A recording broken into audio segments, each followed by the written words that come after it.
ഇങ്ങനെ ഒരു സത്സംഗം ഇവിടെ എനിക്ക് പറയാനായിട്ട് അവസരം തന്ന ക്ഷേത്ര ഉപദേശക കമ്മിറ്റി പ്രസിഡന്റ് ജയമോഹൻ KK, ക്ഷേത്ര ഉപദേശക സമിതി സെക്രട്ടറി അജിത് വിശ്വനാഥൻ, ബാക്കി ക്ഷേത്ര ഉപദേശക സമിതിയിലുള്ള എല്ലാ അംഗങ്ങൾക്കും എൻ്റെ നന്ദി ഞാൻ പറയുന്നു.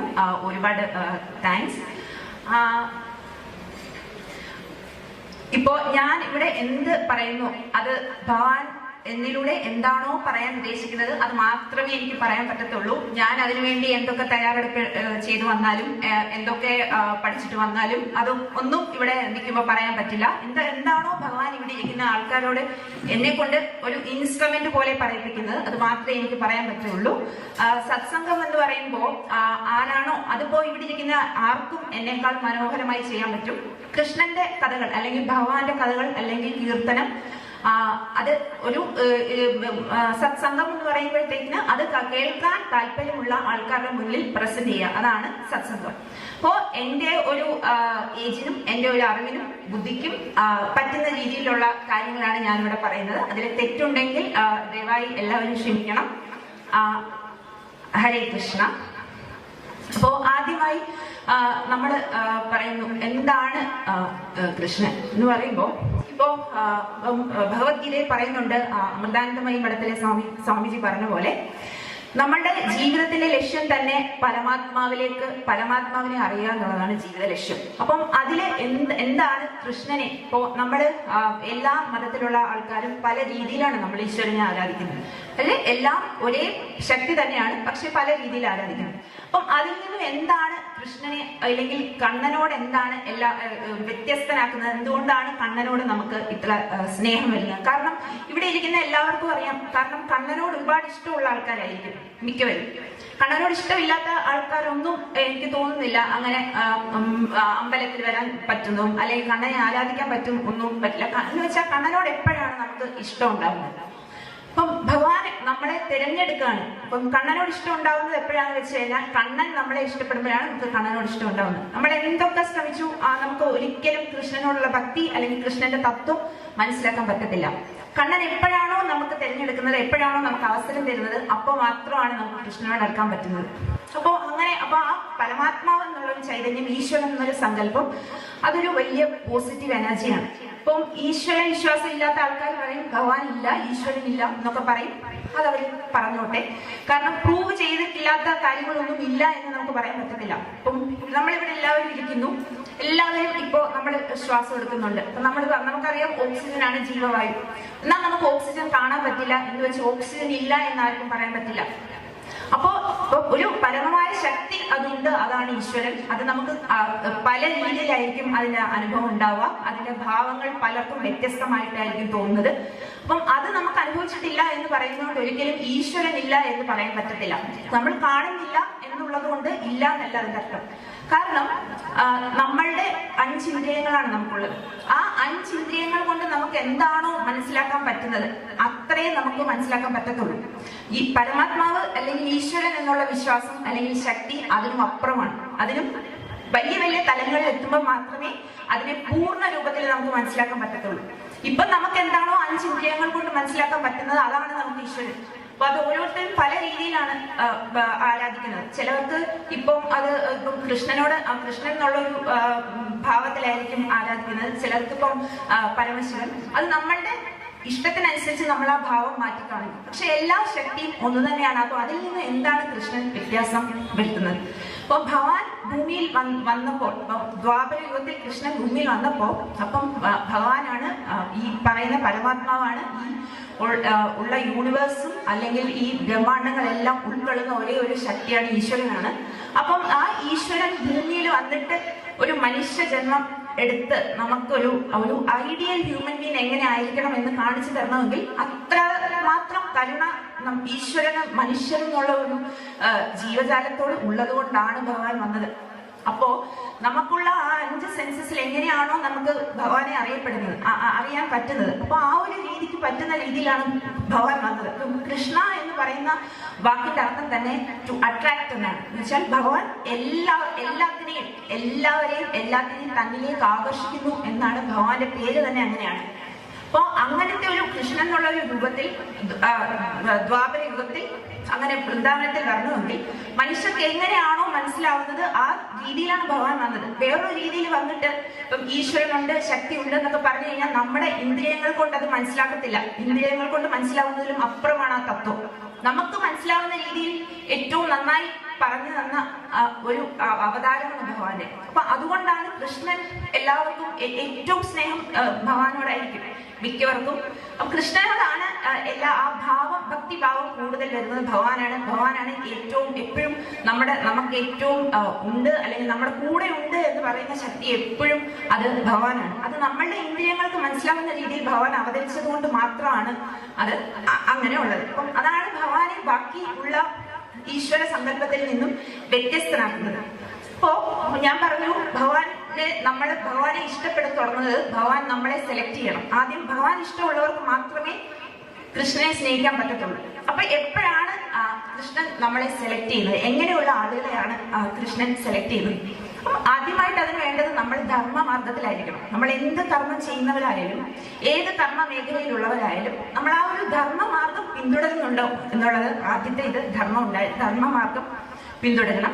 അതുപോലെ നമുക്ക് സ്വാമിജി പറഞ്ഞ പോലെ മനുഷ്യരോടുള്ള അല്ലെങ്കിൽ എല്ലാ ജീവജാലങ്ങളോടുള്ള ഒരു സ്നേഹഭാവം ഉണ്ടാവണം.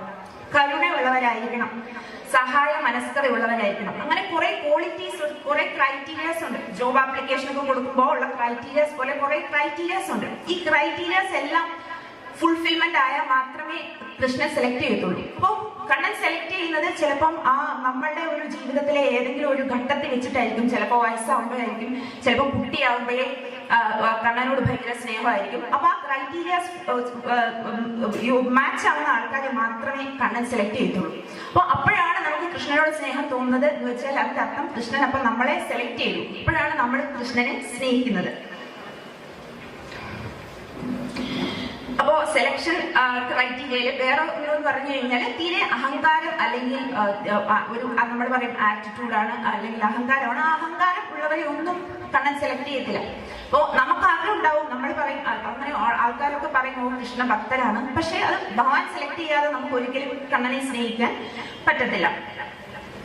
പിന്നെ ഉള്ള ഒരു വഴി എന്ന് പറഞ്ഞു കഴിഞ്ഞാൽ ഭഗവത്ഗീതയിൽ പറയുന്നത് പരമാത്മാവിനെ അറിയാനുള്ളത് ജ്ഞാനം എന്നാണ്. ഈ ജ്ഞാനം എന്ന് പറയുന്നത് ഏത് രൂപത്തിലുള്ള ജ്ഞാനവും അത് ജ്ഞാനം തന്നെയാണ്. ഇപ്പോൾ സയന്റിഫിക് നോളജ് ആയാലും അത് ജ്ഞാനമാണ്. ചിലർക്ക് പുരാണത്തിലുള്ള ജ്ഞാനമായിരിക്കും, അതും ജ്ഞാനം തന്നെയാണ്. യോഗ വഴിയുള്ള ജ്ഞാനം അല്ലെങ്കിൽ മെഡിറ്റേഷൻ വഴിയുള്ള ജ്ഞാനം, അങ്ങനെ ജ്ഞാനം പല രീതിയിലാണ്. ഇപ്പോ ഭാഗവതം എല്ലാ ദിവസവും വായിക്കുന്നവര് അമ്മൂമ്മ അമ്പലത്തില്, അവർക്ക് ഭാഗവതത്തിലാണ് ജ്ഞാനം. അപ്പൊ അതും എല്ലാം ഈ ജ്ഞാനം എന്ന് പറയുന്നത് അല്ലെങ്കിൽ സയൻസ് എന്ന് പറയുന്നത് ഭഗവാനിലോട്ട് എത്തിച്ചേരാനുള്ളൊരു മാർഗമാണ്. അങ്ങനെ പല മാർഗങ്ങൾ ഭഗവത്ഗീതയിൽ പറയുന്നുണ്ട്. അതിൽ ഇമ്പോർട്ടന്റ് ആയിട്ടുള്ള ഒരു മാർഗം എന്ന് പറയുന്നത് ജ്ഞാനമാണ്. ഈ ജ്ഞാനം ഏത് മേഖലയിലുള്ള ജ്ഞാനവും ആവാം. ഇപ്പൊ ഒരു ടീച്ചർക്കാണെങ്കിൽ അവർ പഠിപ്പിക്കുന്ന വിഷയത്തിലുള്ള ജ്ഞാനം, അതും സയൻസ് ആണ്. അതും ഭഗവാനിലേക്ക് എത്തിച്ചേരാനുള്ള ഒരു വഴിയായിട്ടാണ് ഭഗവത്ഗീതയിൽ പറയുന്നത്. അപ്പോ നമ്മൾ പറഞ്ഞു, അപ്പം കൃഷ്ണനോട് നമുക്ക് ഇഷ്ടം തോന്നുന്നു. അപ്പം ഈ കൃഷ്ണനോട് ഇഷ്ടം തോന്നുന്നു, കൃഷ്ണ ഭക്തരാണ്. അപ്പം നമ്മൾ പറയും നമുക്ക് പരീക്ഷണങ്ങൾ ഉണ്ടാവുന്നു, അല്ലെങ്കിൽ ഇപ്പൊ നമ്മൾ തന്നെ ചിലപ്പോൾ ചോദിക്കുമോ കൃഷ്ണ, ഇപ്പം നമ്മൾ കൃഷ്ണനോട് ഭയങ്കര ക്ലോസ് ആണ്, പിന്നെ എന്തുകൊണ്ടാണ് നമുക്ക് ജീവിതത്തിൽ പ്രതിസന്ധികൾ ഉണ്ടാവുന്നത് അല്ലെങ്കിൽ പ്രശ്നങ്ങൾ ഉണ്ടാവുന്നത്, ദുഃഖങ്ങൾ ഉണ്ടാവുന്നത്? അതിന്റെ ഒരു റീസൺ എന്തായിരിക്കും? കാരണം നമുക്കറിയില്ല, നമ്മളെല്ലാം നല്ലതായിട്ട് ചെയ്യുന്നു, ധർമ്മം പിന്തുടരുന്നു, നമ്മളെ കർമ്മങ്ങളെല്ലാം നന്നായിട്ട് ചെയ്യുന്നു, മറ്റുള്ളവരോട് നമ്മൾ നന്നായി പെരുമാറുന്നു. പിന്നെ എന്തുകൊണ്ടാണ് ചില ആൾക്കാർക്ക് അല്ലെങ്കിൽ എല്ലാവർക്കും ഈ ദുഃഖങ്ങൾ ഉണ്ടാവുന്നത് അല്ലെങ്കിൽ പ്രതിസന്ധികൾ ഉണ്ടാവുന്നത് എന്തുകൊണ്ടായിരിക്കും? ഈ പ്രതിസന്ധികൾ ഉണ്ടാവുന്നതിനെ പറ്റി ഭഗവത്ഗീതയിൽ പറയുന്നതെന്ന് വെച്ച് കഴിഞ്ഞാൽ അത് നമ്മുടെ പാസ്റ്റ് ലൈഫ് കർമ്മ എന്ന് പറയും. ഞാൻ നേരത്തെ പറഞ്ഞതുപോലെ ഓക്സിജൻ ഉണ്ട് എന്ന് പറയുന്നത് കാണാൻ പറ്റുന്നില്ല എന്ന് പറഞ്ഞ് ഓക്സിജൻ ഇല്ല എന്ന് പറയാൻ പറ്റില്ല. ഇപ്പൊ ഈ പാസ്റ്റ് ലൈഫ് ഉണ്ട് എന്ന് പറയുന്നതിനെ പറ്റി ഒരുപാട് പഠനങ്ങൾ നടന്നിട്ടുണ്ട്, ഇന്റർനാഷണലി ആയാലും ഇന്ത്യൻ ജേർണൽസിലായാലും. അപ്പോൾ ഒരുപാട് പഠനങ്ങൾ നടന്നിട്ടുള്ളതിൽ പാസ്റ്റ് ലൈഫ് ഉണ്ട് എന്നുള്ള ഒരു തന്നെയാണ് പ്രൂവ് ചെയ്തിട്ടുള്ളത്. അപ്പോൾ അതിന് ഞാനൊരു ഉദാഹരണമായ ഒരു കഥ പറയാം. ഞാനിപ്പോ ഇവിടെ പാസ്റ്റ് ലൈഫ് പ്രൂവ് ചെയ്തിട്ടുണ്ടെന്ന് പറയുമ്പോൾ ചിലർ ചിന്തിക്കും അതൊക്കെ വെറുതെ പറയുന്നതാണ്. അല്ല, പാസ്റ്റ് ലൈഫ് കർമ്മ എന്ന് പറയുന്ന ഒരു കോൺസെപ്റ്റ് അത് ഉള്ളതാണ്, സയന്റിഫിക് ആണ്, അത് അങ്ങനെ തന്നെയാണ്. അപ്പോ ഈ പാസ്റ്റ് ലൈഫിനെ പറ്റിയൊരു കഥ എന്ന് പറയുന്നത് 1985 മുമ്പേ മരിച്ചുപോയ ഒരു സ്ത്രീ ഉണ്ട്. ശാന്തി ദേവി എന്നാണ് അവരുടെ പേര്. അപ്പൊ അവര് ഡൽഹിക്ക് അടുത്തുള്ള ഒരു ഗ്രാമത്തിലായിരുന്നു അവര് ജീവിച്ചിരുന്നത്. അപ്പൊ അവര് ജീവിച്ചിരുന്ന് അവർക്കൊരു 4 വയസ്സായപ്പോ തൊട്ട് അവരവരുടെ വീട്ടില് പറഞ്ഞു തുടങ്ങി. എന്ന് വെച്ചാൽ അവരുടെ വീട്, ശരിക്കുള്ള വീട് ഒരു 100 കിലോമീറ്റർ അപ്പുറമുള്ള ഉത്തർപ്രദേശിലെ ഒരു ഗ്രാമത്തിലാണെന്നും അവർക്ക് അവരുടെ വീട്ടിലെ അച്ഛന്റെ പേര്, അമ്മയുടെ പേര്, അവര് വിവാഹം കഴിഞ്ഞിരുന്ന ഒരു സ്ത്രീയാണെന്നും അവർക്ക് ആ ജന്മത്തിൽ ഒരു കുഞ്ഞുണ്ടായിരുന്നതും 4 വയസ്സുള്ള കുട്ടിയാണ് ഈ ശാന്തി ദേവി. അവരാണ് ഇത് പറയുന്നത്. അപ്പൊ അവർക്കൊരു കുഞ്ഞുണ്ടെന്നും അവിടെ ഹസ്ബൻഡും എല്ലാവരും ഇപ്പോഴും ഉണ്ടെന്നും അങ്ങനെ സ്ഥിരമായി പറയും. അപ്പൊ 4 വയസ്സുള്ള ഒരു കുട്ടി പറയുന്ന സമയത്ത് എല്ലാ മാതാപിതാക്കളെ പോലെ അവരുടെ മാതാപിതാക്കളും പറഞ്ഞു, ഇല്ല ഇത് കുഞ്ഞു വെറുതെ പറയുന്നതാണ് അങ്ങനെ. അപ്പൊ ഈ കുട്ടി സ്കൂളിൽ ചേർന്ന സമയത്ത് ഇത് തന്നെ ടീച്ചേഴ്സിനോടും പറയാൻ തുടങ്ങി. അപ്പൊ അങ്ങനെ അവരുടെ പ്രിൻസിപ്പൽ ഇത് ശ്രദ്ധിച്ചിട്ട് അതിനെപ്പറ്റി കൂടുതൽ വിവരങ്ങൾ അന്വേഷിച്ചിട്ട് അങ്ങനെ ഒരാളെ വിട്ടു. ഈ കുട്ടി പറയുന്ന ഒരു ഗ്രാമത്തിലോട്ട് ഒരാളെ വിട്ടു, ഉത്തർപ്രദേശില്. അങ്ങനെ ആ ആള് അവിടെ ചെന്ന് അന്വേഷിച്ചു നോക്കിയപ്പോൾ ഈ കുഞ്ഞ് പറയുന്ന കാര്യങ്ങളൊക്കെ ശരിയാണ്. ഇങ്ങനത്തെ ഒരു വീടുണ്ട്, അവിടെ ഒരു സ്ത്രീ മരിച്ചു പോയിട്ടുണ്ട്, കുറച്ച് വർഷങ്ങൾക്ക് മുമ്പ് മരിച്ചു പോയിട്ടുണ്ട്. ആ സ്ത്രീ മരിച്ചത് അവരുടെ ഡെലിവറി കഴിഞ്ഞിട്ട് ഒരു 10 ദിവസം, 10th ഡേ ഓഫ് ഡെലിവറിയിലാണ് അവർ മരിച്ചത്. അപ്പൊ അവരുടെ കുഞ്ഞുണ്ട്, ഹസ്ബൻഡ് ഉണ്ട്, അവരുടെ ബാക്കിയുള്ള വീട്ടുകാരെല്ലാവരും ഉണ്ട്. അപ്പൊ അങ്ങനെ ഈ കേസ് ഈ ഒരു ഇൻസിഡന്റ് നാഷണൽ ലെവലില് ശ്രദ്ധ നേടുകയും മഹാത്മാഗാന്ധി ആ സമയത്തൊരു സ്പെഷ്യൽ കമ്മീഷൻ നിർമ്മിച്ചു. എന്ന് വെച്ചാൽ ഇതിനെപ്പറ്റി കൂടുതൽ അന്വേഷിക്കാൻ വേണ്ടിയിട്ട് മഹാത്മാഗാന്ധിയുടെ നേതൃത്വത്തിലുള്ള ഒരു കമ്മീഷൻ ഉണ്ടാക്കുകയും അങ്ങനെ ആ കമ്മീഷൻ സയന്റിഫിക് ആയിട്ട് അന്വേഷിക്കുകയും ഈ കുട്ടിയെ ഇന്റർവ്യൂ ചെയ്യുക, ബാക്കിയുള്ള ആൾക്കാരോട് ചോദിക്കാം, ബാക്കി ഈ കുട്ടി അവിടെ ചെന്നിട്ട് അവർക്ക് മാത്രം അറിയാവുന്ന കുറെ ഇൻസിഡന്റ് കാര്യങ്ങളെല്ലാം കൃത്യമായിട്ട് പറഞ്ഞു, ഈ 4 വയസ്സുള്ള കുട്ടി. അപ്പൊ അതങ്ങനെ പ്രൂവ് ചെയ്തൊരു കാര്യമാണ്. അപ്പൊ ഞാൻ ഈ പറഞ്ഞ ഈ കഥ അത് പ്രൂവ്ഡ് ആണ്. അതിന്റെ ജേർണൽസ്, അതിന്റെ ആർട്ടിക്കിൾസ് ഒക്കെ നമുക്ക് അതിനകത്ത് ഇന്റർനെറ്റിൽ കാണാൻ പറ്റും. അപ്പൊ അങ്ങനെ ലോകത്ത് ഒരുപാട് സ്ഥലത്ത് ഈ പാസ്റ്റ് ലൈഫിനെ പറ്റിയിട്ട് പ്രൂവ് ചെയ്തിട്ടുണ്ട്. അപ്പം ഇപ്പൊ നമ്മളിപ്പോ ഈ ജന്മത്തിൽ അനുഭവിക്കുന്ന ചില കാര്യങ്ങൾ നമ്മൾ വിചാരിക്കും ഇതിന്റെ റീസൺ എന്താണ്? ഈ റീസൺ എല്ലാം പാസ്റ്റ് ലൈഫ് കർമ്മയാണ്. പാസ്റ്റ് ലൈഫ് കർമ്മ നമുക്ക് ഈ ജന്മത്തിൽ ഒന്നും ഇതിന്റെ റിസൾട്ട് ഒന്നും കിട്ടാനില്ലായിരിക്കും നമ്മളിപ്പോ ഇവിടെ ആരും ജനിച്ച് ഇവിടെ ഇരിക്കില്ല. കാരണം ഭഗവത്ഗീതയിൽ പറയുന്ന മനുഷ്യ ജന്മം കിട്ടണമെങ്കിൽ ഒരുപാട് കുഞ്ഞു ജീവികളിൽ നിന്ന് തുടങ്ങി ലാസ്റ്റ് ആണ്, അതെല്ലാവർക്കും അറിയാം, ലാസ്റ്റ് ആണ് മനുഷ്യന്റെ ജന്മം കിട്ടുന്നത്. ഈ മനുഷ്യന്റെ ജന്മം കിട്ടിക്കഴിഞ്ഞു കഴിഞ്ഞാൽ നേരെ നമ്മൾ പരമാത്മാവിൽ എത്തിച്ചേരുന്നുമില്ല. നമ്മളിവിടെ ഭൂമിയിൽ ചെയ്യുന്ന നല്ല കാര്യങ്ങൾ അല്ലെങ്കിൽ നമ്മൾ ചെയ്യുന്ന നന്മ, നമ്മളുടെ ധർമ്മം, ഇതൊക്കെ അനുസരിച്ചിട്ടാണ് നമ്മുടെ നെക്സ്റ്റ് ലൈഫ് ചെയ്യുന്നത്. നെക്സ്റ്റ് ലൈഫിന്റെ ഭാവി ഇരിക്കുന്നത്. അപ്പം നമുക്ക് ഈ നെക്സ്റ്റ് ലൈഫ് എന്നുള്ള ഒരു ഇത് നന്നാക്കുക എന്നുള്ളതല്ല നമ്മുടെ ലക്ഷ്യം. അപ്പൊ മനുഷ്യ ജീവിതം എന്തിനാണ്, ഇപ്പൊ പരമാത്മാവിന് മനുഷ്യ ജന്മം എന്തിനാണ് ഉണ്ടാകുന്നതെന്ന് വെച്ച് കഴിഞ്ഞാല് പരമാത്മാവ് എന്നുള്ള തത്വത്തെ അറിയാൻ വേണ്ടിയിട്ടുള്ള ഒരു ഏക അവസരമാണ് മനുഷ്യ ജീവിതം. കാരണം വേറെ ഉള്ള ഒരു ജീവജാലങ്ങൾക്കും പരമാത്മാവെന്നുള്ള തത്വം അറിയത്തില്ല. അപ്പൊ നമ്മൾ ഒരുപാട് ജന്മങ്ങളെടുത്ത് അവസാനം വരുമ്പോൾ ഈ പരമാത്മാവിന്റെ തത്വം അറിയുന്നത് വേറെ തലങ്ങളിലാണ്. ആ തലങ്ങളിൽ എത്തുന്നത് എന്ന് പറയുമ്പോൾ അത് ഇപ്പൊ ഇംഗ്ലീഷിൽ പറയുവാണെങ്കിൽ എക്ടസി എന്ന് പറയുന്നത് വെച്ചാൽ പരമാനന്ദം. നമ്മൾ വിചാരിക്കും നമ്മൾ ഇന്ദ്രിയങ്ങളിൽ കൂടെ അറിയുന്ന സന്തോഷത്തിനേക്കാളും അപ്പുറം ഒരു പരമാനന്ദമാണ് നമ്മൾ പരമാത്മാവ് എന്നുള്ള തത്വത്തെ അറിയുന്നതും പരമാത്മാവിൽ നമ്മളുടെ ആത്മാവ് അലിഞ്ഞു ജന്മം ഉണ്ടാവുന്നത്. അപ്പം അത് അറിയാം, നമ്മൾ അത് മനസ്സിലാക്കാത്തിടത്തോളം കാലം ഈ മനുഷ്യ ജന്മങ്ങൾ വീണ്ടും വീണ്ടും പല പല കുടുംബത്തിൽ മനുഷ്യരായി ജനിച്ചു വരും. അപ്പൊ അതിനിടയിലാണ് വരുന്നത് ഈ സ്വർഗത്തിൽ പോകുന്നു, നരകത്തിൽ പോകുന്നു എന്നുള്ള ഓരോ കോൺസെപ്റ്റ് ഒക്കെ അതിനിടയിൽ വരുന്നതാണ്. കാരണം നന്മ ചെയ്തു കഴിഞ്ഞാൽ അവർ സ്വർഗത്തിൽ പോകുന്നു എന്ന് വെച്ചാൽ അവർക്ക് പിന്നെ ജന്മം ഇല്ലെന്നല്ല, വീണ്ടും അവർ തിരിച്ചു വരും.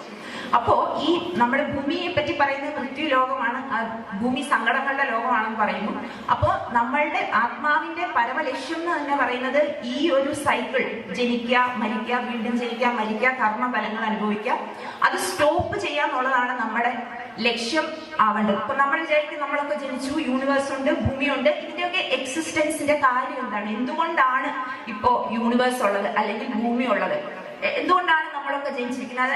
എന്തായിരിക്കും അങ്ങനെ? അതിന്റെ കാര്യം എന്തായിരിക്കും എന്ന് വെച്ച് കഴിഞ്ഞാല് ഇപ്പം അതെല്ലാം ഒരു എനർജി കോൺസെപ്റ്റ് ആണ്. അപ്പം എനർജി കോൺസെപ്റ്റ് എന്ന് പറഞ്ഞു കഴിഞ്ഞാൽ ഞാൻ പറയുന്ന ഈ സുപ്രീം എനർജി, അല്ലെങ്കിൽ നമ്മൾ പറയുന്ന ഈശ്വരൻ അല്ലെങ്കിൽ പരമാത്മാവ്, അതിൽ നിന്നുണ്ടായ ഈ ജന്മങ്ങൾ, അല്ലെങ്കിൽ അതിൽ നിന്നുണ്ടാവുന്ന ആത്മാവ്, അതിൽ നിന്ന് ആത്മാവിന്റെ തുടിപ്പ്, ജീവൻ, ഇതൊക്കെ അൾട്ടിമേറ്റ്ലി പരമാത്മാവിലേക്ക് എത്തുന്നതിലാണ് അതിന്റെ ലക്ഷ്യം വെക്കേണ്ടത്. അപ്പൊ അതാണ് നമ്മുടെ ഒരു മനുഷ്യ ജീവിതത്തിന്റെ എക്സിസ്റ്റൻസിന്റെ അർത്ഥം തന്നെ. നമ്മൾ പറയും നമുക്ക് ആ മനുഷ്യ ജീവിതത്തിന്റെ എക്സിസ്റ്റൻസിൽ അതിന്റെ ഇടയ്ക്ക് കുറെ കർമ്മങ്ങൾ ചെയ്യാനുണ്ട്. നമ്മളുടെ കർമ്മ മേഖല ഏതാണ് എന്നുള്ള അതനുസരിച്ച് നമുക്കിവിടെ കുറെ കർമ്മങ്ങൾ ചെയ്യാനുണ്ട്. പക്ഷെ അൾട്ടിമേറ്റ് ലക്ഷ്യം എന്ന് പറയുമ്പോൾ ഓരോ ആത്മാവിനും അൾട്ടിമേറ്റ് ലക്ഷ്യം എന്ന് പറയുന്നത് പരമാത്മാവിലേക്ക് എത്തുക എന്നുള്ളതാണ് അൾട്ടിമേറ്റ് ലക്ഷ്യം. അപ്പോ ഈ പരമാത്മാവിലേക്ക് എത്തുന്നത്, ആത്മാവ് എപ്പോഴും പരമാത്മാവിലേക്ക് എത്തുന്നത്, അല്ലെങ്കിൽ നമ്മുടെ ഈ ജനന മരണ സൈക്കിൾ ബ്രേക്ക് ചെയ്തിട്ട് അവിടേക്ക് എത്തുന്ന തലത്തിലേക്കുള്ളതിന്റെ എക്സ്പ്ലനേഷൻ ഭഗവത്ഗീതയിൽ ഓരോ ചാപ്റ്ററിലും നന്നായി പറഞ്ഞിട്ടുണ്ട്. ഓരോ ചാപ്റ്ററിലും എക്സ്പ്ലെയിൻ ചെയ്ത് പറഞ്ഞിട്ടുണ്ട് അതിൽ എന്തൊക്കെയാണ് ചെയ്യേണ്ടത്. ഇപ്പോ അതിനകത്ത് ഇപ്പം ഭഗവത്ഗീതയിൽ പറയുന്നു ഇപ്പം എങ്ങനെയാണ് ആ ഭക്തിയുടെ പല ഭാവങ്ങളെ പറ്റിയിട്ട്, ഭക്തിയുടെ 9 ഭാവങ്ങളെ പറ്റിയിട്ട് കൃഷ്ണൻ അർജുനന് പറഞ്ഞു കൊടുക്കുന്നുണ്ട്. അതിൽ ഒന്നാമത്തെയാണ് ശ്രവണം. അപ്പം ആദ്യം നമ്മൾ കുഞ്ഞായിരിക്കുമ്പോൾ അല്ലെങ്കിൽ ക്ലാസ്സിൽ പഠിക്കുമ്പോൾ വീട്ടുകാരൊക്കെ പറഞ്ഞു, ചെറിയ കുട്ടി ആദ്യം കേൾക്കുന്നു, ഈശ്വരനെ പറ്റിയിട്ടുള്ള കഥകൾ കേൾക്കുന്നു, ഈശ്വരൻ ഉണ്ട് എന്നുള്ള അമ്പലത്തിൽ വരുന്നു, അങ്ങനെ പല പല കഥകൾ കേൾക്കുന്നു. അപ്പം ഈ ശ്രവണത്തിൽ സ്റ്റാർട്ട് ചെയ്ത് സെക്കൻഡ് സ്റ്റെപ്പ് കീർത്തനമാണ്. അപ്പം ഈ ഭഗവാനെ പറ്റി കേൾക്കുന്ന ഒരു വ്യക്തി പതുക്കെ കീർത്തനം എന്ന് പറയുമ്പോഴത്തേക്കിന് ഈ ഈശ്വരന്റെ ആരാധനയിലേക്ക് കടക്കുന്നു, കീർത്തനങ്ങൾ പാടുന്നു. ഇപ്പോഴൊന്നും മനസ്സിലായിട്ടില്ല എന്താ കാര്യം എന്ന്. അപ്പം മൂന്നാമത്തെ സ്റ്റെപ്പ് ശ്രവണം, കീർത്തനം. മൂന്നാമത്തെന്ന് പറയുമ്പോൾ സ്മരണമാണ്. എന്ന് വെച്ച് കഴിഞ്ഞാൽ ഈ ചെയ്ത ആള് ഈ 2 സ്റ്റെപ്പ് കഴിയുമ്പോഴത്തേക്കും പിന്നെ ഭഗവാനെ ആലോചിച്ചു കൊടുക്കുന്നു, സ്മരിക്കുന്നു. ഇടയ്ക്കിടയ്ക്ക് ഈശ്വരനെ പറ്റി ആലോചിക്കുന്നു. ഓരോ കാര്യം ചെയ്യുമ്പോഴും ആലോചിക്കുന്നു, ഇത് ഞാൻ ചെയ്യുന്നത് ഈശ്വരന് ഇഷ്ടപ്പെടുന്ന രീതിയിലാണോ എന്ന് ആലോചിക്കുന്നു. അപ്പൊ സ്മരണം മൂന്നാമത്തെ സ്റ്റെപ്പ് കഴിഞ്ഞു. നാലാമത്തെ പാദസേവനമാണ് നാലാമത്തെ സ്റ്റെപ്പ്. എങ്ങനെയാണ് ഈ പാദസേവനം വരുന്നത്? ഈ പാദസേവനം എന്ന് ഉദ്ദേശിക്കുന്നത് അമ്പലത്തിൽ മാത്രം പൂജ ചെയ്ത് എടുക്കുന്ന ഒരു കാര്യമല്ല, അത് ആർക്കും ചെയ്യാവുന്ന കാര്യമാണ്. പാദസേവനം എന്ന് പറയുമ്പോൾ ഇപ്പോൾ ഞാനിവിടെ നിൽക്കുന്നു, കണ്ണനെ പറ്റി പറയുന്നു, അപ്പൊ ഞാനൊരു ഇൻസ്ട്രുമെന്റ് ആണ്, കണ്ണന്റെ പാദസേവനം ചെയ്യുന്ന ഒരു വ്യക്തി. അപ്പൊ അങ്ങനത്തെ ഒരു ഭാവം വരുന്നതാണ് പാദസേവനം. അഞ്ചാമത്തെ സ്റ്റെപ്പ് എന്ന് പറയുന്നത് അർച്ചനമാണ്. അർച്ചനം എന്ന് പറയുമ്പോൾ നമ്മൾ ഇപ്പൊ വീട്ടിലായാലും അമ്പലത്തിലായാലും ഭഗവാനെ പൂജിക്കുന്നു, ആ ഒരു അർത്ഥമാണ് അർച്ചന, വന്ദനം. അപ്പം നമ്മൾ അതൊക്കെ പ്രാർത്ഥിച്ചു തുടങ്ങുന്നു. അപ്പം ആ സ്റ്റെപ്പ് എത്തി. പ്രാർത്ഥന കഴിഞ്ഞിട്ട് അടുത്ത സ്റ്റെപ്പ് എന്ന് പറയുന്നത് ദാസ്യമാണ്. ദാസ്യം എന്ന് പറയുമ്പോൾ ഭഗവാനിൽ എല്ലാം അർപ്പിച്ച്, ഈശ്വരനിൽ അർപ്പിച്ച് ചെയ്യുന്ന കാര്യങ്ങൾ. അപ്പം ഓരോ വ്യക്തി തോന്നുകയാണ്, ഞാൻ ഭഗവാന്റെ ഒരു സെർവന്റ് ആണ്, അല്ലെങ്കിൽ ഞാനൊരു ഈശ്വരന്റെ കയ്യിലെ ഒരു ടൂളാണ്, അപ്പം ഞാൻ ഇന്ന രീതിയിൽ കാര്യങ്ങൾ ചെയ്യണം. അപ്പൊ അവിടെ എത്തി ആ ഒരു സ്റ്റെപ്പ് കടന്നു കഴിഞ്ഞു. അപ്പൊ ദാസ്യം എന്നുള്ള ഭാവം കഴിഞ്ഞു. ഈ ദാസ്യം കഴിഞ്ഞ് വരുന്നതാണ് സഖ്യം എന്ന് പറയുമ്പോൾ ഈ ഭഗവാൻ ഈശ്വരന്റെ ദാസനായിട്ടുള്ള ഒരാൾക്ക് മാത്രമേ ഈശ്വരനുമായിട്ട് ഫ്രണ്ട്ഷിപ്പ് ഉണ്ടാക്കാൻ പറ്റത്തുള്ളൂ. അപ്പോ നമ്മളിപ്പം ഇപ്പം കൃഷ്ണനെ ഇഷ്ടമുള്ള ആൾക്കാർ പറയുന്നു, കണ്ണൻ നമുക്ക് ഫ്രണ്ട് പോലെയാണ്, നമ്മളെപ്പോഴും സംസാരിക്കുന്നു, കണ്ണൻ സംസാരിക്കുന്ന പോലെ തോന്നുന്നു, നമ്മൾ ചോദിക്കുന്ന കാര്യങ്ങൾക്ക് ഉത്തരം പറയുന്ന പോലെ തോന്നുന്നു. ആ ഒരു ലെവൽ എത്തുന്നതെന്ന് പറയുമ്പോൾ അത് വളരെ മുന്നിലുള്ള ഒരു സ്റ്റെപ്പാണ്. ഈ സഖ്യം എന്ന് പറയുന്നത് ഈശ്വരനായിട്ട് ഉണ്ടാക്കുന്ന ഫ്രണ്ട്ഷിപ്പ് എന്ന് പറയുന്നത് വളരെ മുന്നിലുള്ള ഒരു സ്റ്റെപ്പാണ്. ഏറ്റവും അവസാനത്തെ സ്റ്റെപ്പാണ് ആത്മനിവേദനം. ഇപ്പം ഇത്രയും സ്റ്റെപ്പുകൾ കടന്നിട്ട് 9ാമത്തെ സ്റ്റെപ്പിൽ എത്തുന്ന ആളെന്താ വിചാരിക്കുക, എല്ലാം ഈശ്വരനിൽ അർപ്പിച്ച് ചെയ്യുന്നത് എന്ന് വെച്ച് കഴിഞ്ഞാൽ നമ്മുടെ കയ്യിൽ ഒന്നും കൺട്രോൾ ഇല്ല, എല്ലാം ഭഗവാനിൽ അർപ്പിച്ച് ചെയ്യുന്ന ഒരു സ്റ്റെപ്പിലേക്ക് എത്തുന്ന, ഒരു തലത്തിലേക്ക് എത്തുന്ന ഭക്തി. ഇങ്ങനെ 9 തരത്തിലുള്ള ഭക്തി ഭഗവത്ഗീതയില് കൃഷ്ണൻ അർജുനന് എക്സ്പ്ലെയിൻ ചെയ്ത് കൊടുക്കുന്നുണ്ട്. അപ്പോ ഈ ഒരു മാർഗത്തിലൂടെ എത്തുന്ന ഒരാള് മാത്രമേ ഈ കൃഷ്ണ തത്വം എന്താണെന്ന് അറിയാൻ പറ്റത്തുള്ളൂ. അപ്പം കൃഷ്ണ തത്വം അറിയാൻ ഈ ഭക്തി മാർഗത്തിലോട്ട് വരുന്ന ആൾക്കാരുണ്ട്. അല്ലാതെ തന്നെ ഭഗവാൻ അവതാരം ചെയ്ത സമയത്ത് കണ്ണൻ നന്നായി കാണിച്ചു തന്നിട്ടുണ്ട്, എങ്ങനെയായിരിക്കണം ഒരു മനുഷ്യൻ, എങ്ങനെയായിരിക്കണം എന്ന് കണ്ണൻ തന്നെ കാണിച്ചു തന്നിട്ടുണ്ട്. ഇപ്പൊ കണ്ണൻ കുഞ്ഞായിരിക്കുന്ന സമയത്ത് കണ്ണൻ എങ്ങനെയായിരുന്നു? അവിടുത്തെ ഏറ്റവും ഡിയറസ്റ്റ് ബേബി ആയിരുന്നു കണ്ണൻ. വൃന്ദാവനത്തിലെ ഏറ്റവും ഡിയറസ്റ്റ് ബേബിയാണ് കണ്ണൻ. അപ്പോ കണ്ണൻ ആസ് എ ബേബി അവിടെ ബെസ്റ്റ് ആയിരുന്നു. എന്ന് വെച്ചാൽ കുഞ്ഞായിരിക്കുമ്പോൾ എന്തൊക്കെയാണോ കുഞ്ഞുങ്ങൾ ചെയ്യുന്നത് അത് ആ കാര്യത്തിൽ കണ്ണൻ വളരെ വളരെ ബെസ്റ്റ് ആയിരുന്നു. അത് കഴിഞ്ഞിട്ട് കണ്ണൻ അമ്മയോടുള്ള സ്നേഹം, അപ്പൊ ആസ് എ സൺ അമ്മയോടുള്ള സ്നേഹത്തിനകത്തും കണ്ണൻ വളരെ ഉത്കൃഷ്ടമായിട്ടുള്ള സ്നേഹം, എങ്ങനെയാണോ മനുഷ്യർ ജീവിക്കേണ്ടത് അത് കണ്ണൻ അവിടെ കാണിച്ചു. പിന്നെ വൃന്ദാവനത്തിലുള്ള ആൾക്കാരോട് ആയിട്ടുള്ള സ്നേഹം, ഈ സ്നേഹം എങ്ങനെ ആയിരിക്കണം എന്നുള്ളതും കണ്ണൻ കാണിച്ചു തന്നു. അപ്പം ഇതൊക്കെ ആണെങ്കിലും ഭഗവത്ഗീതയിൽ പറയുന്നുണ്ട് നമ്മൾ എല്ലാത്തിൽ നിന്നും ഡിറ്റാച്ച്ഡ് ആയിരിക്കണം എന്ന് പറയും. നമ്മൾ എല്ലാത്തിൽ നിന്നും മാറി നിന്നുകൊണ്ട് തന്നെ എന്നാൽ എല്ലാത്തിനും ഉണ്ട്, പക്ഷെ എല്ലാത്തിലേക്കും അത് നമുക്കതിനൊരു ഡിപ്പെൻഡൻസി വരാത്തൊരു രീതിയിൽ കാണിച്ചു തന്ന ഒരു ജീവിതമാണ് കണ്ണൻ. അത് കഴിഞ്ഞിട്ട് കണ്ണൻ സ്നേഹം കാണിച്ചു തന്നിട്ടുണ്ട് അല്ലെ. ഇപ്പോ അതിനകത്ത് വരുന്നതാണ് കണ്ണന്റെ സ്നേഹഭാവമായിട്ട് പറയുന്നതാണ് രാധ. അപ്പോ രാധാറാണിയെ പറ്റി പറയുന്നത് എന്താന്ന് വെച്ച് കഴിഞ്ഞാല്, കണ്ണന്റെ തത്വം അറിയുന്ന ഒരാള് രാധാറാണിയുടെ തത്വം അറിയുന്നത് അതിനേക്കാൾ മേളിലുള്ള സ്റ്റെപ്പാണ്. രാധാറാണിയുടെ തത്വം അറിയണമെങ്കിൽ കണ്ണന്റെ തത്വത്തിനേക്കാട്ടിൽ വളരെ മുകളിൽ നിൽക്കുന്ന തത്വമാണ് രാധാറാണിയുടെ തത്വം. രാധാറാണിയുടെ തത്വം അറിയുന്ന ഒരാള് സ്പിരിച്വൽ ലെവലിൽ വളരെ മുന്നോട്ട് പോയിരിക്കുന്ന ഒരാൾക്ക് മാത്രമേ രാധാറാണിയുടെ തത്വം മനസ്സിലാക്കാൻ പറ്റത്തുള്ളൂ. അപ്പം ആരാണ് രാധാറാണി? നമ്മൾ കണ്ണനും രാധ എന്ന് പറയുമ്പോൾ കണ്ണനും രാധയും ഒരേ ആത്മാവിലെ രണ്ട് ഭാവങ്ങളാണ് കൃഷ്ണനും രാധയും. അപ്പോ ഈ അതിനൊരു ചെറിയൊരു ഉദാഹരണം പറയുവാണെങ്കിൽ, ഇപ്പം ഭഗവാൻ ഭഗവത്ഗീതയിൽ പറയുന്നുണ്ട്, ആരാണോ എന്ന് വെച്ചാൽ എത്ര ദുഷ്ടനായ മനുഷ്യരും അവർക്ക് അതിന്റെ കുറ്റബോധം തോന്നി ഭഗവാന്റെ പാദത്തിൽ വന്ന് സമർപ്പിക്കുവാണെങ്കിൽ ഭഗവാൻ അവരെ അക്സെപ്റ്റ് ചെയ്യും, ഞാൻ സ്വീകരിക്കും എന്ന് പറയുന്നുണ്ട്. പക്ഷെ രാധാറാണിയുടെ ഭാവം എന്ന് പറഞ്ഞു കഴിഞ്ഞാൽ, നമ്മൾ ഒരാളൊരു കുറെ ദുഷ്കർമ്മങ്ങളൊക്കെ ചെയ്തു, അപ്പം ലാസ്റ്റ് കുറച്ച് കുറ്റബോധമൊക്കെ വന്നു തുടങ്ങി. ആ കുറ്റബോധം വന്നു തുടങ്ങി നേരെ ഭഗവാന്റെ പാദത്തിലേക്ക് പോകണ്ട, പോയി തുടങ്ങുന്നതിന് മുന്നേ രാധാറാണി സ്വീകരിക്കും. അപ്പോൾ രാധാറാണിയുടെ ഭാവം ഭഗവാന്റെ ഭാവത്തിനെക്കാട്ടി വളരെ മുന്നിൽ നിൽക്കുന്ന ഒരു ഭാവമാണ് രാധാറാണിയുടെ. കണ്ണനുള്ള സ്നേഹഭാവം മൊത്തം വെച്ച് വന്ന ആത്മാവിന്റെ ഭാവമാണ് രാധാറാണി. അപ്പോ കണ്ണനെ അറിയണമെങ്കിൽ അല്ലെങ്കിൽ കണ്ണനോടുള്ള ഭക്തി തോന്നണമെങ്കിൽ രാധാറാണിയാണ് നമ്മളെ ആദ്യം സെലക്ട് ചെയ്യേണ്ടത് പറയും. ആദ്യം രാധാറാണി സെലക്ട് ചെയ്യുന്ന ആൾക്കാർക്ക് മാത്രമേ കണ്ണന്റെ അടുത്ത് എത്താൻ പറ്റുള്ളൂ. എന്നാൽ ഇത് രണ്ടുപേരും രണ്ടല്ല, ഇത് രണ്ടും ഒന്നാണ്. അപ്പൊ അതാണ് രാധാറാണിയുടെ തത്വം. അപ്പം അതുപോലെ കണ്ണൻ അവിടെ ദ്വാപരയിൽ രാജാവായിരുന്ന സമയത്ത് എങ്ങനെയായിരിക്കണം ഒരു ഐഡിയൽ രാജാവ്, എങ്ങനെയായിരിക്കണം ഭരിക്കേണ്ടത്, അപ്പൊ അതിന്റെ ഒരു ഐഡിയൽ അതിന്റെ ബെസ്റ്റ് രാജാവായിരുന്നു കണ്ണൻ. അപ്പൊ ആസ് എ ബേബി ബെസ്റ്റ് ആയിരുന്നു, ആസ് എ സൺ ബെസ്റ്റ് ആയിരുന്നു, ആസ് എ ലവർ ബെസ്റ്റ് ആയിരുന്നു, ആസ് എ റൂളർ ബെസ്റ്റ് ആണ്. അത് കഴിഞ്ഞ് ആസ് എ ഫ്രണ്ട് നമുക്ക് എല്ലാവർക്കും അറിയാം. കുചേലന്റെ കഥ വരുമ്പോഴും ബാക്കി ഫ്രണ്ട്സിന്റെ കഥ വരുമ്പോഴും ഒക്കെ കണ്ണൻ അവിടെയും ബെസ്റ്റ് ആയിരുന്നു കൃഷ്ണൻ.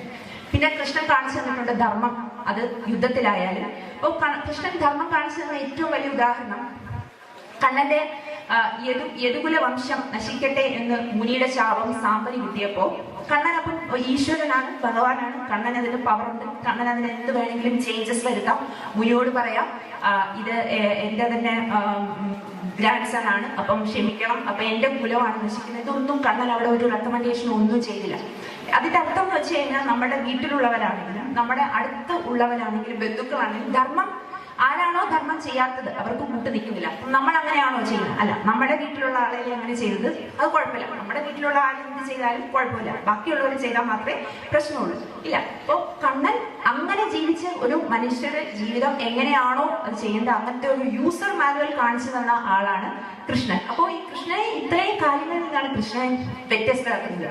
ഇപ്പോ ശങ്കരാചാര്യൻ പറഞ്ഞിട്ടുണ്ട്, നാ ഗുണ നാ ദുഃഖ നാ സുഖ നാ ഗുണ നാ പാപ എന്ന് വെച്ച് കഴിഞ്ഞാൽ എനിക്ക് സുഖവും വേണ്ട ദുഃഖവും വേണ്ട ഭൂമിയിൽ, എനിക്ക് ഇവിടുത്തെ പുണ്യങ്ങളും വേണ്ട ഇവിടുത്തെ പാപങ്ങളും വേണ്ട, ഭഗവാനിൽ മാത്രം പരമാത്മാവിൽ മാത്രം അലിഞ്ഞു ചേർന്നാൽ മതി.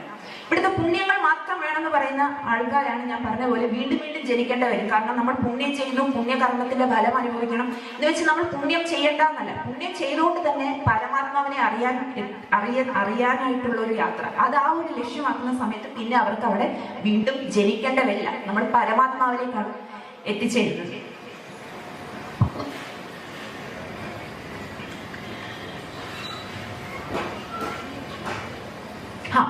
ഇനിയിപ്പോ ഞാൻ പറഞ്ഞു, ഇപ്പം കണ്ണൻ നമ്മളെ സെലക്ട് ചെയ്തു, അപ്പൊ നമ്മള് കൃഷ്ണന്റെ ഭക്തരായി. അപ്പോ ചില ആൾക്കാർക്ക് ഈ കൃഷ്ണനോട് അടുക്കാനായിട്ടുള്ള ചില ഇൻസിഡൻസസ് വരും. ചിലവര് ഇപ്പം കണ്ണനോട് ഭക്തി തോന്നി തുടങ്ങുന്ന നിമിഷം അല്ലെങ്കിൽ ക്ലോസ് ആവുന്ന നിമിഷം ചിലവർക്ക് അവർക്ക് എന്തെങ്കിലും ജീവിതത്തിൽ എന്തെങ്കിലും ലോസ് അല്ലെങ്കിൽ നഷ്ടം വരുന്ന സമയത്തായിരിക്കും അവര് കണ്ണനെ ആദ്യമായിട്ട്, അപ്പൊ ആ ഒരു നഷ്ടം വരുന്ന സമയത്ത് കണ്ണനെ ആരാധിച്ചു തുടങ്ങി. അപ്പൊ ആ ഒരു നഷ്ടം കണ്ണനോട് അടുക്കാനായിട്ടുള്ള ഒരു കാരണമാണ്.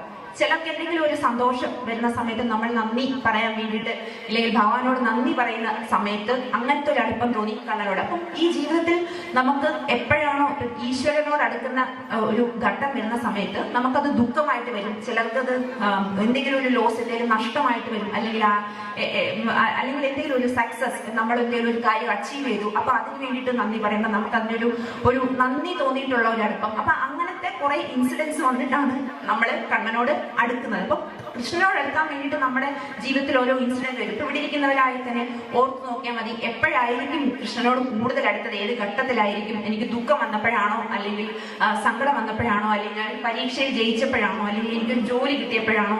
ഇതൊക്കെ നമ്മുടെ, ഞാൻ പറഞ്ഞ പോലെ, ഇന്ദ്രിയങ്ങളുടെ ഇതിനകത്ത് കെട്ടുപാടിൽ മായയിൽ നമുക്ക് തോന്നുന്ന കാര്യങ്ങളാണ്. പക്ഷെ നമ്മൾ മനുഷ്യരായതുകൊണ്ടും നമുക്ക് ആ 5 ഇന്ദ്രിയങ്ങൾ കൊണ്ട് മാത്രമേ മനസ്സിലാക്കാൻ പറ്റുന്നതുകൊണ്ടും ഇങ്ങനത്തെ ഒരു ഇൻസിഡന്റ് ഇല്ലാതെ നമുക്ക് ഈശ്വരനിലേക്ക് അടുക്കാൻ പറ്റത്തില്ല. കാരണം നമ്മൾ ഈ പറയുന്ന ബാക്കി തലങ്ങളൊന്നും നമുക്ക് മനസ്സിലാവുന്നതിനെക്കാട്ടിലും അപ്പുറത്തുള്ള തലമാണ് പരമാത്മാവിലേക്ക് അടുപ്പിക്കാനുള്ള തലങ്ങൾ. ഈ ഋഷികൾ, മുനികൾ അവരൊക്കെ ചെയ്യുന്ന കാര്യങ്ങൾ. അപ്പോ ഭക്തി തന്നെ പല രീതിയിലുണ്ട്. ഇപ്പൊ നമ്മൾ വ്രതം എടുക്കാറുണ്ട് ഭക്തി. അപ്പോ ഒരു സ്വാമി ഒരിക്കൽ ഒരു ടോക്കിന്റെ ഇടയ്ക്ക് പറഞ്ഞതാണ്, ഭക്തി നമ്മളുടെ വിശപ്പിൽ വരുമ്പോൾ അത് വിശപ്പ് വ്രതമാവുന്നു. ഭക്തി ആഹാരത്തിൽ വരുന്ന സമയത്ത് ആ ആഹാരം പ്രസാദമാകുന്നു.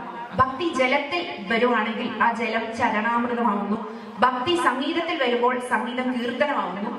ഭക്തി യാത്രയിൽ വരുമ്പോൾ യാത്ര തീർത്ഥയാത്രയാവുന്നു. ഭക്തി നമ്മുടെ ക്രയവിക്രയങ്ങൾ വരുമ്പോൾ ആ ക്രയവിക്രയങ്ങൾ കാര്യക്രമമാവുന്നു. ഭക്തി നമ്മുടെ മനുഷ്യനിൽ വരുമ്പോൾ, ഭക്തി വ്യക്തിയിൽ വരുമ്പോൾ വ്യക്തി മനുഷ്യനാവുന്നു എന്നൊരു സ്വാമി ഒരു ടോക്കിൽ പറയുന്നുണ്ട്. അപ്പോ ഈ ഭക്തി എവിടെയൊക്കെ വരുന്നോ, ആ എവിടെയൊക്കെ വരുന്നുണ്ടോ അതിന്റെ ബെസ്റ്റ് ഫോമിലാണ് കിട്ടുന്നത്. അപ്പൊ ഈ ഭക്തി ഉണ്ടാവുക എന്ന് പറയുന്നത് നമ്മളെ തന്നെ ഉദ്ബോധിപ്പിച്ച് നമ്മൾ തന്നെ വേറൊരു തലത്തിലേക്ക് എത്തുന്നതാണ് ഭക്തി. അപ്പോ അല്ലാതെ ഭക്തിക്ക് വേണ്ടിയിട്ട് നമ്മൾ എപ്പോഴും അമ്പലത്തിൽ വരിക, അല്ലെങ്കിൽ എപ്പോഴും നാമജപം, നമ്മളുടെ എല്ലാ ഭൗതികമായ എല്ലാ കാര്യങ്ങളും കർമ്മങ്ങളും ചെയ്തുകൊണ്ടിരിക്കുമ്പോൾ തന്നെ ഭഗവാനെ ആരാണോ ഓർക്കുന്നത്, എല്ലാം ഈശ്വരനിൽ സമർപ്പിച്ച് ആരാണോ ചെയ്യുന്നത്, അപ്പം അതും ഒരു ഭക്തി തന്നെയാണ്. പരമാത്മാവിനെ അറിഞ്ഞുകൊണ്ടിരിക്കാനുള്ള ശ്രമം. ബാക്കി ദുഷ്കർമ്മങ്ങളൊന്നും ചെയ്യുന്നില്ല. അപ്പൊ ഈ ഭക്തിക്ക് പ്രധാനമായിട്ട് വേണ്ടിയ ഒരു ഇതെന്ന് പറയുമ്പോൾ നമ്മൾ ഇതെല്ലാം ചെയ്യുന്നുണ്ട്, ആ 9 സ്റ്റെപ്സ് ചെയ്യുന്നുണ്ട്. പക്ഷെ കുറച്ച് ഭാഗം പറയുന്നതെന്ന് പറഞ്ഞാൽ നമ്മൾ കഴിക്കുന്ന ആഹാരം ഭക്തിയിലൊരു ഘടകം തന്നെയാണ്. ഇപ്പോ നമ്മളതിനകത്ത് എല്ലാവർക്കും അത് അംഗീകരിക്കാൻ പറ്റിയെന്ന് വരില്ല. ആദ്യം എനിക്കും അംഗീകരിക്കാൻ പറ്റുന്ന ഒരു കാര്യമായിരുന്നില്ല. പക്ഷെ അത് പതുക്കെ എങ്ങനെയോ അത് അംഗീകരിച്ചു. അത് പക്ഷെ അതൊരു സത്യമാണ്. കാരണം നമ്മൾ നോൺ വെജ് കഴിക്കുന്നു. കാരണം നോൺ വെജ് കഴിക്കുന്നതിനെ പറ്റിയിട്ട് ഭഗവത്ഗീതയിൽ പറയുന്നുണ്ട്, തമോ ഗുണം ഉള്ളവർക്ക് ഉള്ള ആഹാരമാണ് നോൺ വെജ് എന്ന് വെച്ചാൽ കാലം കഴിഞ്ഞതും ദുർഗന്ധം വമിക്കുന്നതുമായ ഫുഡ് എന്ന് പറഞ്ഞു കഴിഞ്ഞാൽ തമോ ഗുണമുള്ളവർക്കാണ്. അപ്പൊ അതുപോലെ തന്നെ ഇപ്പം ഈ ക്യാൻസർ അല്ലെങ്കിൽ ഒരുപാട് രോഗങ്ങൾ, ഇപ്പൊ വരുന്ന ന്യൂ അസുഖങ്ങളൊക്കെ ഈ നമ്മൾ ഈ നോൺ വെജ് കഴിക്കുന്നതിൽ നിന്ന് ഒരുപാട്, ഇപ്പൊ വെജ് കഴിക്കുന്നവരെ വെച്ച് കമ്പയർ ചെയ്യുന്ന സമയത്ത് നോൺ വെജ് കഴിക്കുന്ന ആൾക്കാർക്ക് ഒരുപാട് അസുഖങ്ങളുണ്ട്. ഇപ്പൊ നമ്മൾ ഒരു ഉദാഹരണം പറയുകയാണെങ്കിൽ, ഇപ്പം ഫിഷ് കഴിക്കുന്ന ഒരാൾ അല്ലെങ്കിൽ മീൻ കഴിക്കുന്ന ഒരാൾ, ഞാൻ നേരത്തെ കഴിച്ചിരുന്നു, അപ്പോ അത് ഒന്നും തോന്നിയിട്ടുണ്ടായിരുന്നില്ല. ഇപ്പൊ ഈ കഴിച്ചുകൊണ്ടിരിക്കുന്ന ആൾക്കാർക്ക് ഇപ്പോഴും ഒന്നും തോന്നുന്നുണ്ടാവില്ല. അപ്പൊ നമ്മൾ ഈ മീനെ പിടിക്കുന്ന സമയത്ത് അത് വെള്ളത്തിൽ ഉള്ള ഒരു ജീവിയാണ്. നമ്മൾ അതിനെ വെള്ളത്തിൽ നിന്ന് എടുത്ത് കരയിലിടുന്നു. അപ്പൊ അത് ശ്വാസം മുട്ടിയാണ് മരിക്കുന്നത്, അല്ലെ? ഈ ശ്വാസം മുട്ടി മരിക്കുന്ന ഈ മത്സ്യത്തെയാണ് നമ്മൾ അതിനെ കറി വെച്ചാണ് കഴിക്കുന്നത്. അപ്പൊ നിങ്ങളൊന്ന് ഓർത്തു നോക്കൂ, നമ്മളിപ്പോ ഒരു മനുഷ്യ ജീവിതം ഏറ്റവും ഹയർ ഫോമിലായതുകൊണ്ട് നമ്മൾ ഇപ്പൊ ഭൂമിയിൽ നമ്മളെക്കാട്ടി ഹയർ ഫോമിലുള്ളവരാരും ഇല്ല. ഇപ്പൊ നമ്മളെക്കാട്ടി ഹയർ ഫോമിലുള്ള ഏതെങ്കിലും ഒരു ജീവിതം ഉണ്ടായിരുന്നെങ്കിൽ നമ്മളെ ഇപ്പം ഇങ്ങനെ ഇരിക്കുന്ന ഭൂമിയിൽ ഇരിക്കുന്ന ആൾക്കാരെ പിടിച്ച് നമ്മളെ വെള്ളത്തിലിട്ടിട്ട് നമ്മൾ ശ്വാസം മുട്ടി മരിച്ചിട്ട് പിന്നെ നമ്മളെ അവർ ഭക്ഷണമാക്കി കഴിക്കുന്നു ഓർത്തു നോക്കൂ. അപ്പൊ അത് അവിടെ അഹിംസയാണ് വരുന്നത്. അപ്പൊ ഈ അഹിംസ ചെയ്യുന്ന ഒരു ആൾക്കാർക്ക് ഭക്തി അതിന്റെ മൊത്തം രൂപത്തിൽ വരത്തില്ല. ഓക്കെ, അപ്പം നോൺ വെജ് കഴിച്ചുകൊണ്ടിരിക്കുന്ന ആൾക്കാരും ഭഗവാനെ ഇഷ്ടപ്പെടുന്ന ആൾക്കാരുണ്ട്, ഭഗവാനെ ഡിയറസ്റ്റ് ആയിട്ടുള്ള ആൾക്കാരുണ്ട്. കാരണം അവരുടെ കർമ്മങ്ങൾ അത്ര നല്ലതാണ്. ഇത് മാത്രമേ ഉള്ളൂ ഒരു കുഴപ്പം. ഇതും കൂടി ഇപ്പം ഭഗവാൻ പൂർണ്ണ അർപ്പണം വേണ്ടിയ ഒരാൾക്കാർ, പൂർണ്ണ അർപ്പണം വേണം എന്ന് ആഗ്രഹിക്കുന്ന ഒരാൾക്കാർ ഇതും കൂടി ഒന്ന് കൺട്രോൾ ചെയ്യുന്ന, കാരണം ഭഗവത്ഗീതയിൽ സാത്വിക ഭക്ഷണത്തെ പറ്റി പറയുന്നുണ്ട്. ഈ സാത്വിക ഭക്ഷണം എന്ന് പറഞ്ഞു കഴിഞ്ഞാൽ ഉണ്ടാക്കിയിട്ട് 3 മണിക്കൂറിനുള്ളിൽ കഴിക്കുന്ന, ചൂടോടുകൂടി കഴിക്കേണ്ട ഭക്ഷണമാണ് സാത്വിക ഭക്ഷണം. അതിലധികം എരിവുണ്ടാവില്ല, അധികം മധുരം ഉണ്ടാവില്ല, അധികം ഉപ്പുണ്ടാവില്ല. കാരണം നമ്മുടെ ഇന്ദ്രിയങ്ങൾക്ക് ടേസ്റ്റി ആയിട്ട് തോന്നുന്ന കാര്യങ്ങളൊക്കെ മിതമായ അളവിലുള്ള ഭക്ഷണമാണ് സാത്വിക ഭക്ഷണം. ഈ സാത്വിക ഭക്ഷണം കഴിക്കുന്നവർക്ക് രോഗങ്ങൾ ഉണ്ടാവില്ല എന്നാണ് ഭഗവത്ഗീതയിൽ പറയുന്നത്. അതുപോലെ രാജഗുണമുള്ളവർ കഴിക്കുന്ന ഭക്ഷണത്തെ പറ്റി അതിനകത്ത് പറയുന്നുണ്ട്. അപ്പം അതിൽ എരിവുണ്ടാവുക, പുളി ഉണ്ടാവുക, പുളി എരിവ് രസം കൂടുതൽ കഴിക്കുന്നവർക്ക് രാജഗുണം ഉണ്ടാവുന്നു എന്ന് പറയുന്നത്. അപ്പം സാത്വിക ഗുണമാണ് നമുക്ക് പരമാത്മാവിനെ അറിയാൻ വേണ്ടിയ ഒരു ഗുണം സാത്വിക ഗുണമാണ്. അതൊരു ബേസിക് ഫണ്ടമെന്റൽ ഗുണമാണ്. അപ്പം അതിനകത്ത് നമ്മൾ പറ്റുവാണെന്നുണ്ടെന്നുണ്ടെങ്കിൽ മാത്രം ഈ സാത്വിക ഭക്ഷണം കൂടി ഉൾപ്പെടുത്താൻ ശ്രമിക്കണം. നമുക്ക് ഭഗവത്ഗീത ഇപ്പൊ ഞാൻ ഈ പറഞ്ഞ കാര്യങ്ങളൊക്കെ ഭഗവത്ഗീതയിൽ പല ചാപ്റ്റേഴ്സിലായിട്ട് പലയിടത്തായിട്ട് സ്പ്രെഡ് ചെയ്ത് കിടക്കുന്നതാണ്. അപ്പൊ എന്തുകൊണ്ടാണ് ഇപ്പം സ്വാമിജി പറഞ്ഞതുപോലെ നമ്മൾ എന്തുകൊണ്ടാണ് ചെറിയ ക്ലാസ്സിലെ കുട്ടികളെയും ഭഗവത്ഗീത വായിപ്പിക്കുന്നത് ശീലിക്കണം എന്ന് പറയുന്നത്? കാരണം ഭാഗവതം ഭഗവാന്റെ ഒരു ജീവചരിത്രമാണ്. ഭഗവത്ഗീത അതിൽ കണ്ണൻ ക്ഷമയോടുകൂടി അർജുനന് പറഞ്ഞു കൊടുത്ത കാര്യങ്ങളാണ്. കൃഷ്ണന് വേണമെങ്കിൽ പറയായിരുന്നു, ഇല്ല നീ യുദ്ധം ചെയ്തേ പറ്റത്തുള്ളൂ, യുദ്ധം ചെയ്തോളൂ, ഇത്ര എനിക്ക് പറയാനുള്ളൂ എന്ന് പറഞ്ഞാൽ മാത്രം മതി അർജുൻ യുദ്ധം ചെയ്തേ. പക്ഷെ കണ്ണൻ വളരെ ക്ഷമയോടുകൂടി അർജുനന് പറഞ്ഞു കൊടുക്കുകയാണ്. ഓരോ ക്വസ്റ്റ്യനും ആൻസർ പറഞ്ഞു കൊടുക്കുകയാണ്. ഇപ്പൊ നമുക്ക് എന്ത് സംശയം ഉണ്ടെങ്കിലും, നമുക്ക് എന്ത് പ്രശ്നം ഉണ്ടെങ്കിലും ഭഗവത്ഗീതയുടെ ഓരോ ചാപ്റ്ററിലും പ്രത്യേക ചാപ്റ്ററിൽ അല്ലെങ്കിൽ പ്രത്യേക വേഴ്സിൽ അതിന്റെ ആൻസർ ഉണ്ട്. അപ്പൊ ആ കുഞ്ഞുനാൾ തൊട്ടേ ഭഗവത്ഗീത വായിക്കുന്നത് എന്ന് വെച്ചാൽ അതൊരു മതത്തിന്റെ ഭാഗമായിട്ടല്ല. ഭഗവത്ഗീത വായിക്കുന്നതിനകത്ത് നമ്മളുടെ യൂണിവേഴ്സിനെ പറ്റി പറയുന്നുണ്ട്, അതിന്റെ എക്സിസ്റ്റൻസിനെ പറ്റി പറയുന്നുണ്ട്. ഐൻസ്റ്റീൻ തന്നെ റിലേറ്റിവിറ്റി തിയറി ഉണ്ടാക്കുന്ന സമയത്ത് ഭഗവത്ഗീതയാണ് അതിന് റെഫറൻസ് ആയിട്ട് നോക്കിയത്. ഐൻസ്റ്റീൻ ഭഗവത്ഗീത വായിച്ചതിന് ശേഷമാണ് റിലേറ്റിവിറ്റി എന്ന് പറഞ്ഞ ആശയം ഐൻസ്റ്റീന് കിട്ടിയത്. അപ്പം അവരെല്ലാവരും വായിക്കുന്നു, പിന്നെ എന്തുകൊണ്ട് നമുക്ക് വായിച്ചുകൂടാ? ഭഗവത്ഗീത വളരെ സിംപ്ലിഫൈഡ് ഫോമിലായിട്ടുള്ള ബുക്സ് ഉണ്ട്. അത് കുഞ്ഞുങ്ങൾക്ക് വായിച്ചു കഴിഞ്ഞാൽ നന്നായി മനസ്സിലാവും. നമ്മളുടെ എല്ലാ ചോദ്യത്തിന്റെയും ഉത്തരമുള്ളതാണ് ഭഗവത്ഗീത. അതിനൊരു ശ്ലോകമുണ്ട്, ഭഗവത്ഗീത കിഞ്ചിതീത എന്ന് പറയുമ്പോൾ ആരാണോ ഭഗവത്ഗീതയുടെ ചെറിയൊരു ഭാഗം അല്ലെങ്കിൽ ചെറിയൊരു ശ്ലോകമെങ്കിലും അറിയുന്ന ഒരാള് അല്ലെങ്കിൽ മനസ്സിലാക്കിയിട്ടുള്ള ഒരാള്, ഗംഗാജല ലവ കണികാ പീത, ആരാണോ ഗംഗാജലം അറിഞ്ഞോ അറിയാതെയോ ഒരു തുള്ളിയെങ്കിലും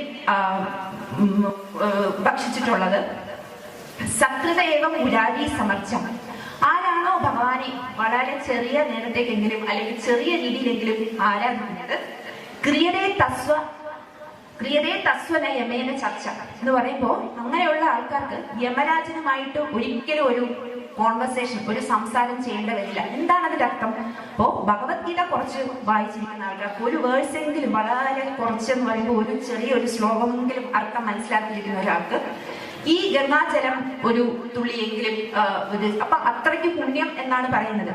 ഭഗവാൻ കൃഷ്ണനെ ഒരു നിമിഷമെങ്കിലും അല്ലെങ്കിൽ വളരെ കുറച്ച് ഒരു ചെറിയ രീതിയിലെങ്കിലും ആരാധിക്കുന്ന ഒരാൾക്കാർക്ക് യമരാജനുമായിട്ട് ഒരിക്കലും സംസാരിക്കേണ്ടി വരുന്നില്ല എന്നൊരു സാൻസ്ക്രിറ്റ് വേഴ്സ് ഉണ്ട്. അപ്പം അതിന്റെ അർത്ഥം എന്തായിരിക്കും? അപ്പൊ അങ്ങനെയുള്ള ഒരാൾ മരിക്കില്ല എന്നാണോ? അല്ല, അങ്ങനെയുള്ള ഒരാൾ മരിക്കും, അവരുടെ ആത്മാവ് പരമാത്മാവിൽ എത്തിച്ചേരുന്നു എന്നാണ് ആ ഒരു വേഴ്സിന്റെ അർത്ഥം. അപ്പം അത്രയ്ക്കും ഭഗവത്ഗീതയെ പറ്റി എല്ലാ സ്ഥലത്തും പറയുമ്പോൾ നമ്മൾ മാത്രമാണ് ഭഗവത്ഗീത വായിച്ചിട്ടില്ലാത്ത ആൾക്കാർ ഇവിടെ ഈ കൂട്ടത്തിലുണ്ടാവും, വായിച്ചിട്ടുള്ളവരുണ്ടാവും, ഭഗവത്ഗീത ഇടയ്ക്കിടയ്ക്ക് വായിക്കുന്നവരുണ്ടാവും. ഭഗവത്ഗീത വായിക്കുന്ന സമയത്ത് ആ ഡിഫറൻസ് നമുക്ക് തന്നെ മനസ്സിലാവും. അത് നമ്മൾ പറഞ്ഞാൽ പറ്റില്ല, വായിച്ചറിഞ്ഞ് കഴിഞ്ഞിട്ട് കിട്ടുന്ന ഒരു എക്സ്പീരിയൻസ് ആണ്. അപ്പോ ഭഗവത്ഗീതയുടെ ഈ ഇമ്പോർട്ടൻസ് പറഞ്ഞുകൊണ്ട് ഞാൻ ഈ സത്സംഗം ഇവിടെ നിർത്തുന്നു. ഞാൻ പറഞ്ഞതുപോലെ സത്സംഗം ആർക്ക് വേണമെങ്കിലും ചെയ്യാം, കണ്ണനെ പറ്റി ആർക്ക് വേണമെങ്കിലും സംസാരിക്കാം.